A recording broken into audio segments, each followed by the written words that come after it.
Her dream deferred. Langston Hughes first asked the question when he reminded us that unfulfilled aspirations would fester, rot, stink, explode, and die with no chance of restoration. But 100 years after Langston asked, history is still replete for countless deferments of Black hopes and dreams that have crashed, dashed, smashed, and crumbled in defeat. But Langston's query is still timely for those of us who are not in a doze, can surely see 100 years later that hopes have been hosed, doors have been closed, injustice grows, and nobody knows as time goes the answers to the question that our dear brother Langston posed. What happens when her dream is deferred? For Black mothers weave dreams over every baby crib, but far too many know the heartache, the vast emptiness that comes when dreams die and their children do not live. I was born and raised in Chicago on the far west and great south sides. I was inspired, filled with desire, taught to aim higher, keep alive the fire, and in my race have genuine pride. Mother was a school crossing guard, and Daddy, a veteran of the Second World War. Closed doors robbed them of their dreams. They died young, but in life wanted so much more. And so they dreamed of better days while they lived and scraped and struggled and made it through long and dreary nights, confident that if their dreams were deferred, the dreams of their children might see daylight. I was taught of great accomplishments of Black women all through my childhood. I was told to believe in miracles, keep the faith, and maybe my dreams would all be good. Mother taught me that Black women weren't just beautiful, but strong, resilient, and exemplary. I was told to dream big, she said, and honor his while making my her story. Justice delayed is justice denied, but it's not supposed to be that way for dreams. Mother said that even if dreams were deferred, they should still be realized. And then, like so many, we were shaken, and 4 girls in Birmingham were killed, their dreams snuffed out as their parents wept. Just 8 years after the slaughter by vigilantes of Emmett Till. There's no such thing as a natural death for too many of our Black youth and teens.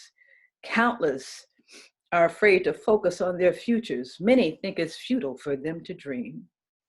To the mourning mothers everywhere, I too know the pain of burying an only son.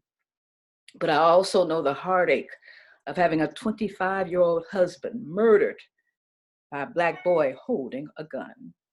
But it didn't take long for me to realize, and many others also to figure, that the hopes and dreams inside that boy died long before he pulled that trigger.